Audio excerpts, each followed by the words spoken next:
अस्सलाम वालेकुम क्लास, मेरा नाम गुलाम असगर है और आज हम सब्जेक्ट जो पढ़ रहे हैं लीडरशिप एंड चेंज मैनेजमेंट का। आज इसका लेक्चर नंबर 6 है। प्रीवियस 5 लेक्चर्स में हमने एक ही चैप्टर कवर किया था जिसमें लीडरशिप को हमने कवर किया। वो बेसिकली आपका 4 वीक्स का डाटा था जिसमें हमने कवर किया था उसे। अगर मैं प्रीवियस लेक्चर को डिस्कस करूं तो हमने लीडरशिप की डेफिनेशन, उसके कॉन्सेप्ट्स, फिर हमने लीडरशिप की थ्योरीज़ को डिस्कस किया। थ्योरीज़ को डिस्कस करने के बाद हमने उसके लीडरशिप के स्टाइल्स को डिस्कस किया। स्टाइल्स के बाद अब हम नया चैप्टर स्टार्ट करने जा रहे हैं जिसमें आपके 2 वीक्स का डाटा जो है वो कवर हो रहा है। ये चैप्टर आपका है पावर एंड पावर टैक्टिक्स। ठीक है, आज हम इसे शुरू करने जा रहे हैं। आउटलाइन में आप देख सकते हैं कि week number 6 and week number 7 इन दोनों टॉपिक्स को कवर करता है। इसके अलावा एक और टॉपिक है डिपेंडेंसी, वो यहाँ मैं मेंशन नहीं कर पाया। डिपेंडेंसी भी आपके वीक 6 एंड 7 में ही कवर होता है। इस दोनों टॉपिक्स को कवर करने के लिए आप चैप्टर नंबर 13 को फॉलो करेंगे, पावर एंड पॉलिटिक्स। ऑब्वियसली हम इसमें से सिर्फ पावर वाला पोर्शन करेंगे जो हमारा रिलेटेड है। जी, स्टार्ट करते हैं। फिर सबसे पहले इस चैप्टर का थीम क्या है आखिर। आपको पता है कि चैप्टर दो फैक्टर्स के बारे में है। पहला फैक्टर है पावर और दूसरा फैक्टर है पॉलिटिकल बिहेवियर। दोनों के दोनों नेचुरल प्रोसेसेस हैं किसी भी ग्रुप में, किसी भी ऑर्गेनाइजेशन में। ठीक है जी। अब आपको ये जानना ज़रूरी है कि ये चीज़ मैटर नहीं करती कि आपने वो पावर किस तरह से एक्वायर्ड की है। ये चीज़ ज़्यादा मैटर करती है कि आप उसे कैसे एक्सरसाइज कर रहे हैं। अब आपने सुन रखा होगा कि power corrupts and absolute power corrupts absolutely, जिसका मतलब ये है कि पावर हमेशा बुरी चीज़ नहीं होती। देखें, काफ़ी मेडिसिन ऐसी हैं जो इंसानों की जान लेती हैं, लेकिन काफ़ी मेडिसिन ऐसी हैं जो इंसानों की सेहत को बचाती भी हैं। इसी तरह से अगर हम केमिकल्स की बात करें, अगर हम टेक्नोलॉजी की बात करें, अगर हम ऑटोमोबाइल्स की बात करें, अब ऑटोमोबाइल्स को देखें कि एक्सीडेंट्स भी होते हैं। ठीक है, इसका मतलब ये नहीं होता कि हम ऑटोमोबाइल्स, केमिकल्स, ठीक है, कार्स, सब चीज़ों को क्या करें, ड्रॉप आउट कर दें। जी, ये चीज़ें डेंजरस हैं और हमें डेंजर से दूर रहना चाहिए। ठीक है, हम डेंजर उसे कंसिडर करते हैं, लेकिन साथ में उस इंसेंटिव को भी कंसिडर करते हैं जो कि हमें सहूलत देता है। ठीक है, हाँ, उस डेंजर को कवर करने के लिए हम क्या करते हैं, ट्रेनिंग लेते हैं, नॉलेज गेन करते हैं। कहने का मकसद क्या है आखिर, इन एग्जाम्पल्स को देने का मकसद क्या है? इन एग्जाम्पल्स को देने का मकसद ये है कि ठीक है, कुछ फैक्टर्स ऐसे हैं जिनके साथ डेंजर एसोसिएटेड है, लेकिन उस डेंजर की वजह से हम उस इंसेंटिव को ड्रॉप नहीं कर देते, बल्कि उस डेंजर को कम करने के लिए हम कुछ टेक्निक सीखते हैं, कुछ स्किल्स गेन करते हैं, कुछ नॉलेज गेन करते हैं। इसी तरह सेम सिचुएशन है पावर के साथ। पावर जो है वो बुरी चीज़ नहीं है। ठीक है, आपकी ऑर्गेनाइजेशन के अंदर पावर का यूजेज बहुत ज़्यादा है जिसके ज़रिए आप अपना काम, स्किल्स, टास्क पूरा करते हैं। ठीक है जी। अब आपको पावर को कंट्रोल करने के लिए या किसी भी मैनेजर को इफ़ेक्टिव मैनेजर बनने के लिए पावर को यूज़ करने का नॉलेज होना चाहिए और स्किल होनी चाहिए। ये चैप्टर का थीम है। हम पूरे चैप्टर में इन्हीं बातों को डिस्कस करेंगे। तो सबसे पहले स्टार्ट करते हैं पावर के साथ। डेफिनेशन पावर की। पावर कहते किसे हैं? पावर से मुराद जो है the capacity that A has to influence the behaviours of B so that B acts in accordance with the A's wishes. इसका मतलब क्या है कि ए के पास एक ऐसी कैपेसिटी मौजूद है जिससे वो बी का बिहेवियर को इन्फ्लुएंस करता है और बी एक्ट करता है according to the A's wishes, यानी जो ए कमांड करेगा बी को करना पड़ेगा। ठीक है जी, इस कैपेसिटी को हम पावर बोलते हैं। अब ये पावर के फंक्शन में जो सबसे इम्पोर्टेंट फंक्शन है वो डिपेंडेंस का है। जितना ज़्यादा बी डिपेंडेंट होगा ए के ऊपर, उतना ही ज़्यादा पोजेस करेगा पावर। मैं दोबारा रिपीट कर देता हूँ। मैंने आपको ये बताया कि पावर के एस्पेक्ट्स को डिस्कस करते हुए सबसे इम्पोर्टेंट फंक्शन है डिपेंडेंस का। डिपेंडेंसी किसे कहते हैं कि B is relationship to A when A possesses something that B requires. ठीक है, पहले मैंने कहा कि वो कैपेसिटी पावर कहलाती है जिसके ज़रिए इन्फ्लुएंस करता है बी को। ठीक है, ए इन्फ्लुएंस करता है बी को। अब मैंने कहा कि डिपेंडेंसी, कि बी कितना डिपेंडेंट है ए के ऊपर, और ये डिपेंड करता है कि ए ने क्या चीज़ पोजेस कर रखी है बी की, जिसकी वजह से वो डिपेंडेंसी का शिकार है। अब जितनी ज़्यादा बी की डिपेंडेंस होगी उतनी ही ज़्यादा पावर ए के पास होगी। क्लियर है सबको? दोबारा रिपीट कर रहा हूँ, सुन लें। पावर की डेफिनेशन में आप ये कह रहे हैं कि वो कैपेसिटी जो किसी एक पर्सन के पास हो जिससे वो पर्सन बी को इन्फ्लुएंस कर सके, उसके बिहेवियर को इन्फ्लुएंस कर सके ताकि वो पर्सन ए की विशेस को कंप्लीट करे। दूसरा मैंने कहा डिपेंडेंसी एक इम्पोर्टेंट फंक्शन है on the aspect of powers. फिर हमने डिपेंडेंसी को डिफ़ाइन किया कि डिपेंडेंसी किसे कहते हैं कि बी का relationship to the A when A possesses something that B requires, इसे कहते हैं डिपेंडेंसी। ठीक है जी, ये दो डिफरेंट टॉपिक हैं। हम पहले पावर को डिस्कस करेंगे, फिर हम इंशाल्लाह नेक्स्ट लेक्चर में डिपेंडेंसी को भी डिस्कस करेंगे। ठीक है जी, नेक्स्ट स्लाइड पे चलते हैं। अब उसी डेफिनेशन को वो कंटिन्यू रखना चाह रहा है। वो ये कहता है कि a person can have power over you only. ठीक है, एक पर्सन दूसरे पर्सन पर एक ही सूरत हाल में पावर रख सकता है जब वो कंट्रोल करता हो समथिंग यू डिज़ायर। जो चीज़ आपको चाहिए वो उस पर्सन के कंट्रोल में है तो उस पर्सन के पास पावर है। यहाँ पर एक एग्जांपल दी गई है कि अगर आप एक कॉलेज स्टूडेंट हैं और आपके ग्रेजुएशन के लिए एक कोर्स रहता है और वो एक कोर्स एक स्पेसिफिक प्रोफेसर ही पढ़ा सकता है, इंस्ट्रक्टर ही पढ़ा सकता है। अब क्योंकि आपके लिए वो कोर्स बहुत इम्पोर्टेंस रखता है आपकी डिग्री के लिए, आपकी ग्रेजुएशन के लिए, तो वो प्रोफेसर जो है उसके पास पावर है आपको कंट्रोल करने की। क्यों? क्योंकि उस प्रोफेसर के पास एक पावर है आपको ग्रेड्स देने की। अब वो ग्रेड्स की इम्पोर्टेंस आपके नज़दीक बहुत ज़्यादा है, इसीलिए उसके पास पावर बहुत ज़्यादा है जी। अब स्टडीज़ ये भी सजेस्ट करती हैं कि जो पावरफुल लोग होते हैं, ठीक है, ये करंट स्लाइड के बारे में बात कर रहा हूँ, कि स्टडीज़ ये भी सजेस्ट करती हैं कि जो पावरफुल लोग होते हैं वो बेटर लायर्स होते हैं, कि वो अच्छा झूठ बोल देते हैं, ऐसा झूठ जिस पे अगले लोग यकीन कर सकें। क्यों? क्योंकि वो अपने स्टेटस की वजह से कॉन्फिडेंट बहुत ज़्यादा होते हैं। ऐसे रिसर्च भी की गई। ठीक है, दो ग्रुप्स बुलाए गए, एक ग्रुप में से जो बिगर ऑफिस में से आए थे उनके पास अथॉरिटी भी बहुत ज़्यादा थी। ठीक है, दूसरे उनके अगेंस्ट दूसरा ग्रुप जो था वो स्मॉलर ऑफिस में आए थे, उनके पास अथॉरिटी भी बहुत कम थी। ठीक है, दोनों सब्जेक्ट्स को कहा गया कि आपको 100 मिलियन जो है 100 मिलियन का बिल जो है आपने चोरी किया है और आपके इंटरव्यू को यकीन दिलवाना है कि आपने उसे चोरी नहीं किया। तो ये कंसीव किया गया कि जो मोस्ट पावरफुल थे उनके जो लाइज थे वो इतने स्ट्रॉन्ग थे कि उन्हें सच बिलीव माना गया। ठीक है, उनके अंदर किसी भी किस्म की डिसऑनेस्टी का साइन नहीं था। डिसऑनेस्टी का साइन मतलब आपके जो कंधे शोल्डर आप श्रग्स हो जाते हैं। ठीक है, आपकी आवाज़ कांपने लगती है जब आप झूठ बोल रहे होते हैं। ठीक है, आप नीचे देखते हैं तो ये सारे साइंस जो थे लाइन के, वो जो पावरफुल लोग थे उनमें शो नहीं हो रहे थे। ठीक है, वो बहुत ज़्यादा स्ट्रॉन्ग एलिमेंट शो कर रहे थे जी। ये एक और स्टडी है, वो ये रिप्रेजेंट कर रही है कि जो लोग जिनके पास पावर होती है, ये स्टडी देखें ना, one study investigated how people respond to poor performance of a subordinate depending on them in the work context. इसका मतलब यह है कि एक एग्जांपल के ज़रिए समझाता हूँ कि लेबॉर्ट्री के अंदर कुछ एम्प्लॉयज़ को बुलाया गया और उनका परफॉर्मेंस रिव्यू मांगा गया, जो पावरफुल और अनपावरफुल मैनेजर्स के बारे में। जो पावरफुल मैनेजर्स थे, ठीक है, उन्होंने पुअर परफॉर्मेंस को रिस्पॉन्ड अच्छा किया, डायरेक्टली उन्हें कन्फ्रंट किया और उन्हें इंकरेज किया कि आपको अगर ट्रेनिंग की ज़रूरत है तो हम आपको ट्रेनिंग देते हैं, अगर आपको स्किल्स की ज़रूरत है तो आपको स्किल्स देते हैं। जबकि जो लेस पावरफुल मैनेजर्स थे उन्होंने स्ट्रेटजीज़ ऐसी बनाई कि जिनकी उन्हें डायरेक्टली कन्फ्रंट ना करना पड़े और उनकी पुअर परफॉर्मेंस पर भी उन्हें कंपनसेट किया और उनका इंडिविजुअल कन्फ्रंटेशन से अवॉइड किया। दूसरे लफ्ज़ों में कहने का मतलब ये है कि वो मैनेजर्स जिनके पास पावर कम होती है वो अपने सबऑर्डिनेट से डरते हैं कि किसी किस्म का नेगेटिव फीडबैक लाइक रिवेंज न लेना पड़े उन्हें। क्लियर है जी? ये स्टडीज़ किस चीज़ को रिस्पॉन्ड करती है कि पावरफुल मैनेजर्स, ठीक है, वो अपनी अथॉरिटीज़ को यूज़ करते हुए, अपनी पावर को यूज़ करते हुए उन्होंने एम्प्लॉयज़ को डायरेक्टली कन्फ्रंट किया।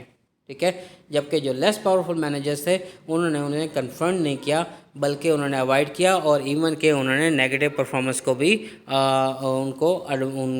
नेगेटिव परफॉर्मेंस पर भी उन्हें कंपनसेट किया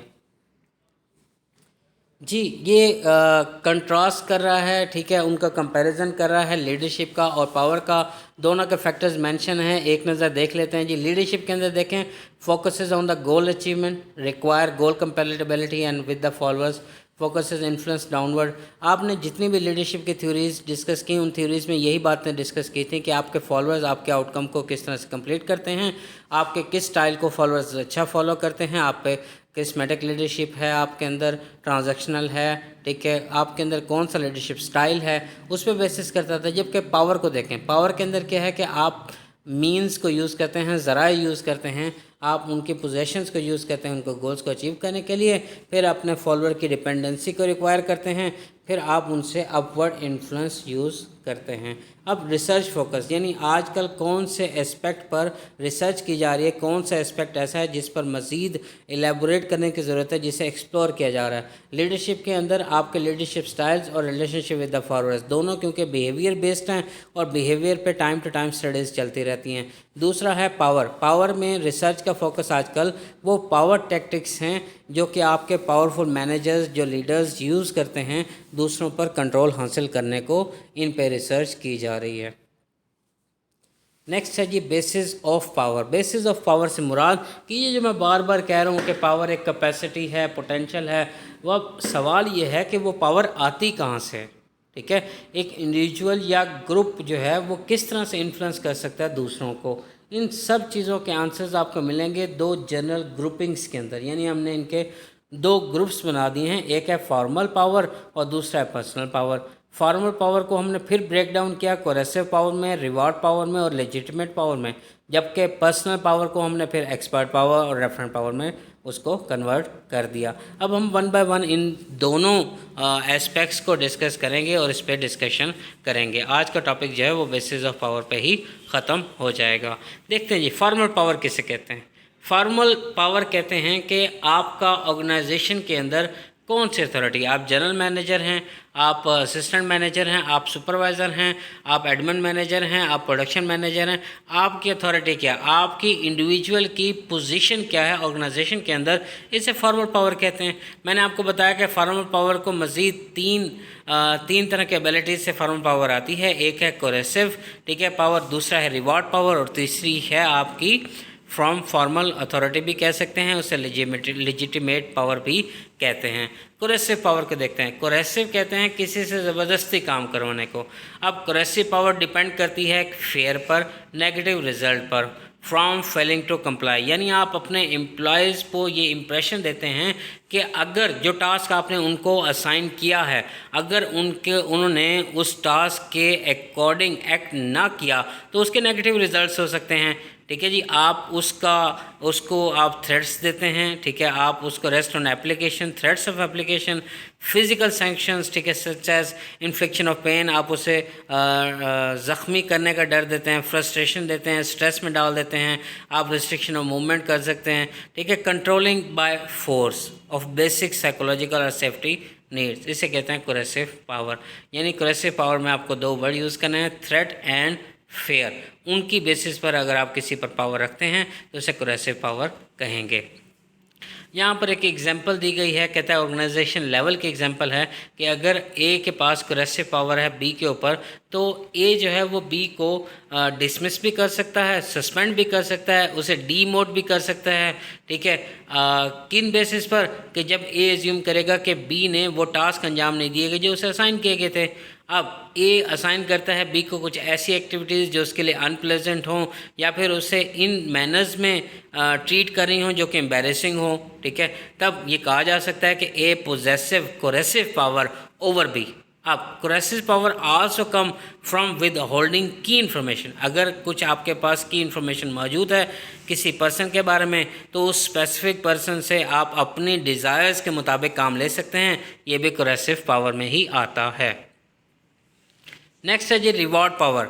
रिवॉर्ड पावर अपोजिट है कोरेसिव पावर से। कोरेसिव पावर में आप फेयर और थ्रेट को यूज़ कर रहे थे, जबकि रिवॉर्ड पावर में आप लोगों से काम लेते हैं, टास्क अंजाम दिलवाते हैं विद पॉजिटिव बेनिफिट्स, ठीक है। आप उन्हें रिवॉर्ड्स का प्रॉमिस करते हैं कि अगर आपकी परफॉर्मेंस बेटर रही, अगर आपने गिवन आउटकम अचीव कर ली, तो आपको फाइनेंशियल या नॉन फाइनेंशियल दोनों में से बेनिफिट्स दिए जा सकते हैं। फाइनेंशियल बेनिफिट्स कौन कौन से होते हैं? आप उनके पे रेट्स को कंट्रोल कर रहे होते हैं, रेजेस को कंट्रोल कर रहे होते हैं, ठीक है, साथ में बोनसेस को कंट्रोल कर रहे होते हैं। नॉन फाइनेंशियल में आपकी रिकग्निशन है, प्रमोशन है, इंटरेस्टिंग वर्क असाइनमेंट्स है, फ्रेंडली कॉलीग्स हैं, प्रेफर्ड वर्क विद शिफ्ट्स और सेल टेरिटरीज। यानी कि कहने का मकसद यह है कि कोरेसिव और फिर उसके अगेंस्ट रिवॉर्ड पावर। अब देखते हैं जी लिजिटिमेट पावर क्या कहलाती है। लिजिटिमेट पावर किसी भी ऑर्गेनाइजेशन के अंदर आपकी अथॉरिटी को शो करती है। जब आपने कहा ना कोरेसिव पावर, उसमें आपने कहा कि individual position in the organisation,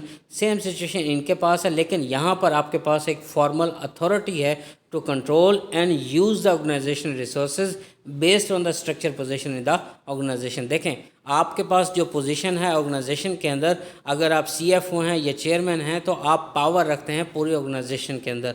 आप जो भी ऑर्डर देंगे उन एम्प्लॉयज़ को उससे कंप्लाई करना ही पड़ेगा। देखें यहाँ पर उसने एग्जांपल दी है, ठीक है। ये कहता है कि लेजिटिमेट पावर जो है वो ब्रॉडर है कोरेसिव पावर से और रिवॉर्ड पावर से। एग्जांपल कैसे दी? उन्होंने कहा जी आपका प्रिंसिपल है, वो जो भी ऑर्डर देगा अपने टीचर्स को उसे फॉलो करना पड़ेगा। अगर बैंक का प्रेसिडेंट है तो बैंक के एम्प्लॉयज़ को उसे फॉलो करना पड़ेगा, ऑर्गेनाइजेशंस को, ठीक है। आर्मी का कैप्टन है तो आर्मी के जो भी लेफ्टिनेंट्स होते हैं उन्हें सुनना भी पड़ेगा और उस पर कंप्लाई भी करना पड़ेगा। जितनी ज़्यादा आपके पास अथॉरिटी होगी, फॉर्मल अथॉरिटी, उतनी ही ज़्यादा आपके पास पावर होगी। यानी कि आप पहले सुपरवाइज़र हैं तो आप सिर्फ एम्प्लॉयज़ पे पावर रखते हैं, लेकिन अगर आप प्रोडक्शन मैनेजर हैं तो आपके अंडर सुपरवाइज़र भी आता है और सारे एम्प्लॉयज़ भी आते हैं।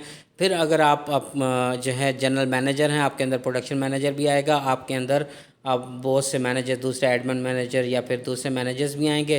फिर अगर आप सीईओ हैं तो सीईओ के अंडर आपके सीएफओ, ठीक है, general manager, admin manager, production manager, सब के सब आपकी पावर के अंडर आ जाते हैं। जितनी ज़्यादा आपकी फॉर्म पावर होगी उतनी ही ज़्यादा आप स्ट्रांग होंगे और आपके ऑर्डर्स को उन्हें कंप्लाई करना पड़ेगा। अब है पर्सनल पावर। पर्सनल पावर में आप अभी आपने पढ़ा था फॉर्मल पावर। फॉर्मल पावर भूल जाएं। फॉर्मल पावर आपको पता है बेसिस करती है जब आपके पास किसी न किसी किस्म की फॉर्मल अथॉरिटी मौजूद हो। फ़र्ज़ करें आपके पास नहीं है, तो पर्सनल पावर ये कहते हैं कि जब आपकी पर्सनल पावर आपके उस कैपेसिटी को कहा जाता है जो गेन हो आपकी इंडिविजुअल यूनिक करैक्टरिस्टिक्स की बिना पर, ठीक है। किसके ऊपर? इंडिविजुअल यूनिक करैक्टरिस्टिक्स की बिना पर। देखें एग्जांपल में वो कह रहा है कि अगर इंटेल वालों में से किसी एम्प्लॉय के पास ये स्किल है कि वो प्रोडक्टिव चिप बना सकता है जो कम्पीट भी करेगी मार्केट में, तो उसके पास कोई फॉर्मल पावर तो नहीं है बट उसके पास पर्सनल पावर ज़रूर है। दो बेसिस हैं जी पर्सनल पावर की, यानी आप ये कहें कि where personal powers came from, तो दो चीज़ें हैं जी कि एक्सपर्टीज़ है, ठीक है, दूसरा है respect and admiration of others. इन दोनों फैक्टर्स को, हम दोनों बेसिस को वन बाय वन डिस्कस करते हैं। सबसे पहले एक्सपर्ट पावर है, जैसा कि नेम से भी जाहिर है कि वो एम्प्लॉय जो है वो इन्फ्लुएंस करता है कंपनी को on the basis of expertise, special skills and knowledge. अब जैसे जैसे आपकी जॉब स्पेशलाइज होती जाएगी इतना ही आपकी डिपेंडेंसी बढ़ती जाएगी ऑर्गेनाइजेशंस की आपके ऊपर, ठीक है। आपको पता है कि डॉक्टर्स, फिजिशियंस, इनके पास पावर होती है, जो भी वो आपको रिकमेंडेशन देते हैं आप उन्हें फॉलो कर लेते हैं। कंप्यूटर स्पेशलिस्ट इसमें आते हैं, टैक्स अकाउंटेंट इसमें आते हैं, इकोनॉमिक इंडस्ट्रियलिस्ट आते हैं, साइकोलॉजिस्ट आ जाते हैं, दूसरे तमाम स्पेशलिस्ट आ जाते हैं जिनमें किसी न किसी किस्म की एक्सपर्टीज़ मौजूद हों। अब है जी रेफरेंट पावर। रेफरेंट पावर होती है आइडेंटिफिकेशन की बेस पर, ठीक है। आइडेंटिफिकेशन से मुराद ये है कि आप किसी और पर्सन को आइडियलाइज़ करते हैं। आइडियलाइज़ करने से मुराद वो आपका स्पिरिट भी हो सकता है, वो आपका कॉलीग भी हो सकता है, ठीक है। आप उसे आइडियलाइज़ करते हैं, आप उस जैसा बनना चाहते हैं। क्यों बनना चाहते हैं जी? उसके अंदर आपके डिज़ायरेबल करैक्टरिस्टिक्स मौजूद हैं। आप जो पर्सनल ट्रेड्स अपने अंदर पैदा करना चाहते हैं वो आपके जो सामने वाला पर्सन है उसके अंदर वो ट्रेड्स मौजूद हैं, इसलिए इसे कहा गया एडमायरेशन, कि आप उसे एडमायर करते हैं, आप उसे फॉलो करते हैं, वो आपका मेंटोर बन सकता है, ठीक है। वो जो उनके उसके अंदर ट्रेड्स हैं आप उसे फॉलो करना चाहते हैं। सेम सिचुएशन है आपके सेलिब्रिटीज़ के साथ। आप देखें, आप जो भी एड्स करते हैं, आप एडवर्टीज़मेंट करते हैं, उसमें अपनी प्रोडक्ट को सेलिब्रिटीज़ के यूज़ करते हुए दिखाते हैं। वो क्या कन्वे कर रहा होता है कि जी आप खुद भी तो वो ऐड में आ सकते हैं, लेकिन आप वो शो नहीं करते, आप पूरी दुनिया को शो नहीं कर सकते, आपको पूरी दुनिया आपको आइडेंटिफाई नहीं करती, इसलिए आप ऐसे सेलिब्रिटी जिसे पूरी दुनिया आइडेंटिफाई करती हो, आपकी टारगेट जो पीपल हैं, टारगेट आपकी टारगेट कस्टमर्स हैं, वो आपकी रिकग्नाइज करते हो पर्सनैलिटी को, ठीक है, तो आप उन्हें क्या कहते हैं एड्स में देते हैं। इसीलिए आपके सेलिब्रिटीज़ इन्फ्लुएंस रखते हैं दूसरे लोगों के ऊपर थ्रू क्रिस्मेटिक डायनामिज्म लाइकेबिलिटी की बेसिस पर, ठीक है जी। ये सीईओ मार्क पार्कर की एग्जांपल दी गई है। ये आपका जो अभी मैंने डिस्कस किया था पर्सनल पावर्स के अंदर एक्सपर्टीज़ पावर, ये इसने निक के शूज़ बनाए थे, फुटवेयर डिज़ाइनर है ये, ठीक है। इसकी एक्सपर्टीज़ है कि ये नए नए डिज़ाइंस लेके आता है, ठीक है। तो इस एक्सपर्टीज़ की बिना पर अब जब उन्होंने जनरल कॉन्फ्रेंस की मीडिया कॉन्फ्रेंस की, तो आपका जो जनरल मैनेजर था वो रिप्रेजेंट कर रहा था, इवन कि आइडिया जो था वो मार्क पार्कर का था, सीईओ मार्क पार्कर उसे रिप्रेजेंट कर रहा था, जबकि वो आइडिया जो था वो निकी का था, ठीक है, जिसने वो डिज़ाइन ईजाद किया था। इसलिए निकी के पास एक्सपर्टीज़ की पावर तो हो सकती है, लेकिन फॉर्मल पावर आपकी मैनेजर्स के पास होती है। अब जो भी आपने बेसिस ऑफ पावर पढ़ी, इन बेसिस ऑफ पावर के बिना पर कौन कौन सी बेसिस है, कौन कौन सी पावर्स ऐसी हैं जो सबसे बेस्ट हैं। देखें, आपने फॉर्मल पावर पढ़ी, फिर आपने पर्सनल पावर पढ़ी, फॉर्मल पावर में आपने कोरेसिव, रिवॉल्ड, लेजिटिमेट पढ़ा, और पर्सनल पावर के अंदर आपने एक्सपर्ट, रेफरेंट पढ़ा, ठीक है। इन दोनों में से इंपॉर्टेंट कौन सी है? तो ये क्लियरली है कि जो पर्सनल पावर है बहुत ज़्यादा इंपॉर्टेंट है, ठीक है। ये पॉजिटिवली रिलेटेड है एम्प्लॉयज़ के सेटिस्फेक्शन से, ठीक है। इसके ऊपर रिसर्चेस की जा सकती हैं, जबकि कोरेसिव पावर जो है कभी कभी बैक फायर भी कर जाती है कि एम्प्लॉय स्ट्रेस में नहीं आता और वो बाकायदा रिज़ाइन दे देता है, तो आपका नेगेटिव रिएक्शन होने के चांसेस बहुत ज़्यादा होते हैं, ठीक है। पावर एंड परसीव्ड जस्टिस, इसका मतलब ये है कि जो मोस्ट पावरफुल होंगे और अगर वो अपना टास्क अंजाम देने में नाकाम हुए तो हम सारा फेलियर का ब्लेम उन्हें दे देते हैं, जबकि जो लेस पावरफुल हों तो हम फेलियर का ब्लेम उन्हें नहीं देते, बल्कि उसको फेयरनेस में ट्रीट करते हैं। यानी कि जो लोग अथॉरिटीज़ जिनके पास बहुत ज़्यादा होते हैं, उनके पास ट्रस्ट भी बहुत ज़्यादा होता है, इसलिए उनके पास पावर भी बहुत ज़्यादा होती है, लेकिन अगर वो फेयरली ऑपरेट नहीं करते तो वो ट्रस्ट खो बैठते हैं और ऑर्गेनाइजेशन के साथ अनफेयरली ट्रीट होते हैं, ऑपरेटिंग अनफेयरली करते हैं। अब जो ज़्यादा पावरफुल होंगे ब्लेम भी उन पर ज़्यादा होगा, जो लेस पावरफुल होंगे उन पर ब्लेम भी कम होगा। ये जी आपका टॉपिक था आज का। Thank you so much. जो बात समझ नहीं आएगी उससे हम मीटिंग में डिस्कस कर लेंगे। अल्लाह हाफ़िज़।